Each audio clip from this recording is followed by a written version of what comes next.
Hello दोस्तों, एक बार फिर से आपका स्वागत है। आइए चलते हैं बिहार की ताज़ा खबरों की ओर। लेकिन उससे पहले अगर आपने अभी तक इस चैनल को सब्सक्राइब नहीं किया तो कर ले, जिससे कि आपको बिहार सुबह की ताज़ा खबर रोजाना मिलती रहे। पहली और बड़ी खबर, काकीनाडा की तर्ज पर बिहार में होगा मछली पालन। बांका से 25 किसानों का दल प्रशिक्षण के लिए आंध्र प्रदेश रवाना किए गए।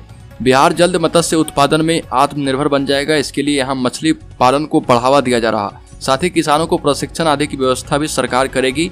हाल के दिनों में बड़ी संख्या में युवा मछली पालन के कारोबार से जुड़े हैं, लेकिन इनमें से ज्यादातर को अनुभव नहीं है और इसी अनुभव को पाने के लिए 25 किसानों का दल आंध्र प्रदेश रवाना किया गया है।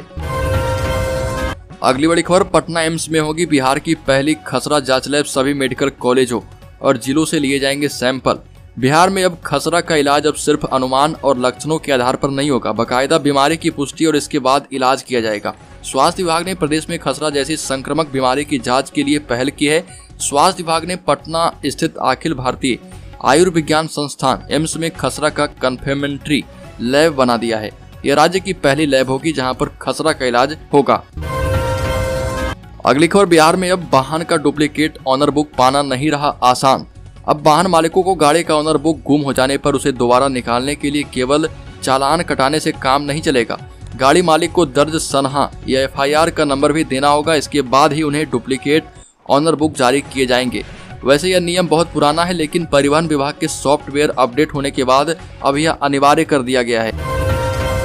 अगली खबर, बिहार की राजनीति में कभी भी कुछ भी हो सकता है। PK यानी प्रशांत किशोर ने बिहार की जनता से जुड़ने का ऐलान किया है। राजनीति के चश्मे से इसे कुछ ऐसा देखा जा रहा कि हो ना हो कि अब PK बिहार की सियासी पिच पर बैटिंग करने उतरेंगे।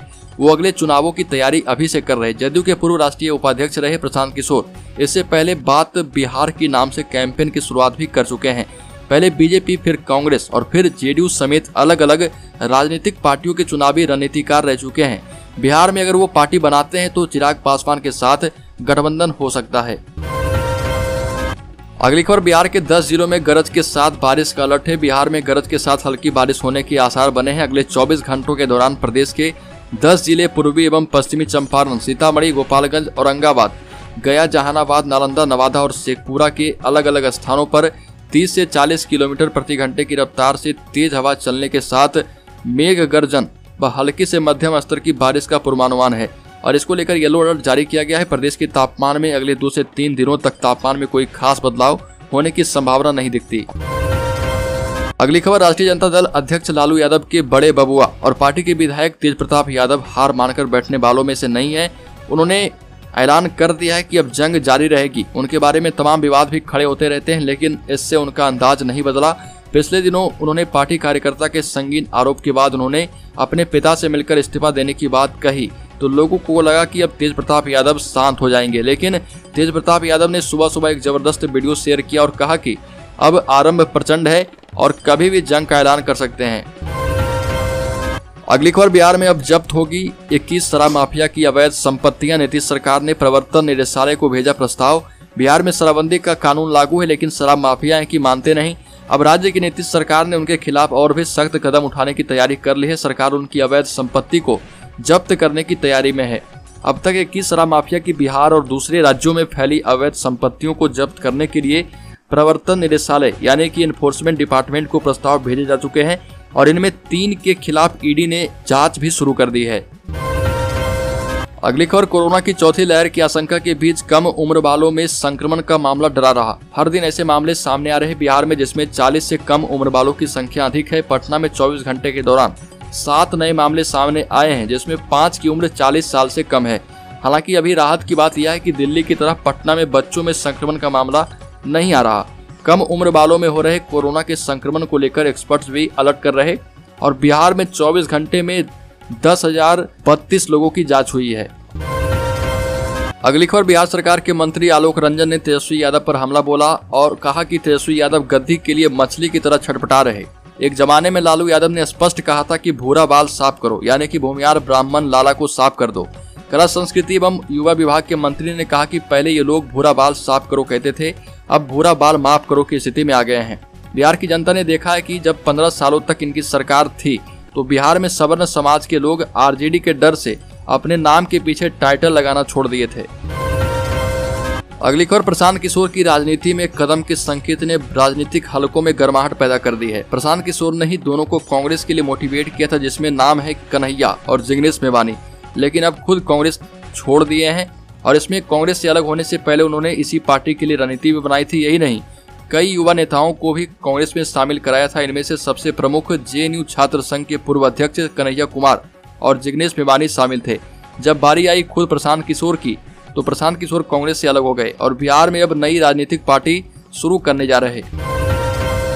अगली खबर, दिल्ली के जहांगीरपुरी में बुलडोजर चलाने के बाद अब साउथ एमसीडी, शाहीन बाग सहित कई क्षेत्रों में अतिक्रमण विरोधी अभियान चलाएगी।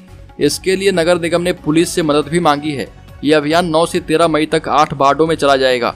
आपको बता दें कि जहांगीरपुरी में दंगे के बाद जब पुलिस अतिक्रमण हटाने गई थी तो सुप्रीम कोर्ट ने रोक लगा दिया था, लेकिन फिर से अब बुलडोजर चलाने की रणनीति बनाई गई है। नगर निगम ने यह अभियान 30 अप्रैल से शुरू किया है, जो कि 4 से 6 मई तक जारी रहेगा। इसके अलावा दिल्ली के Kalindi Kunj, Jasola, MG road, main road, Shaheen Bagh में भी बुलडोजर चलाया जाएगा।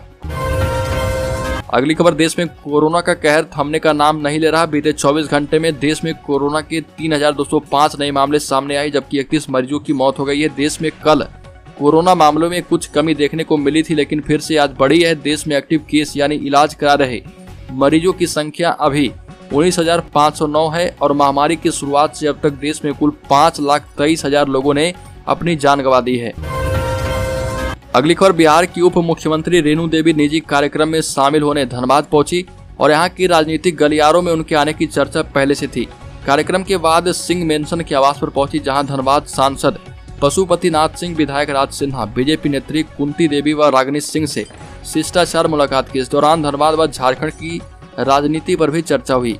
बिहार की उप मुख्यमंत्री रेणु देवी ने कहा कि वर्तमान झारखंड सरकार यहाँ के आदिवासियों के साथ छल करती है, लूट एवं भ्रष्टाचार चरम पर है, दंगाइयों को बढ़ावा दिया जाता है। खुद राज्य के मुखिया की गर्दन जब इसमें फंसी जा रही है तो नौटंकी कर रहे हैं। अगली खबर, एनटीपीसी ने 5 सहायक विधि अधिकारी पदों पर निकाली बहाली। एनटीपीसी लिमिटेड के अधिकारियों ने हाल ही में ऑनलाइन मोड के माध्यम से 5 पदों को भरने के लिए एक नौकरी अधिसूचना प्रकाशित की है। उम्मीदवार एनटीपीसी करियर की आधिकारिक वेबसाइट ntpc.co.in पर जाकर फॉर्म भर सकते हैं। ऑनलाइन आवेदन करने की अंतिम तिथि 29 जून 2022 है। तो दोस्तों, बिहार की ताजा खबरों में अभी के लिए इतना ही। अगर आपने अभी तक इस चैनल को सब्सक्राइब नहीं किया तो कर लें, जिससे कि आपको बिहार सूबा की ताजा खबर रोजाना मिलती रहे।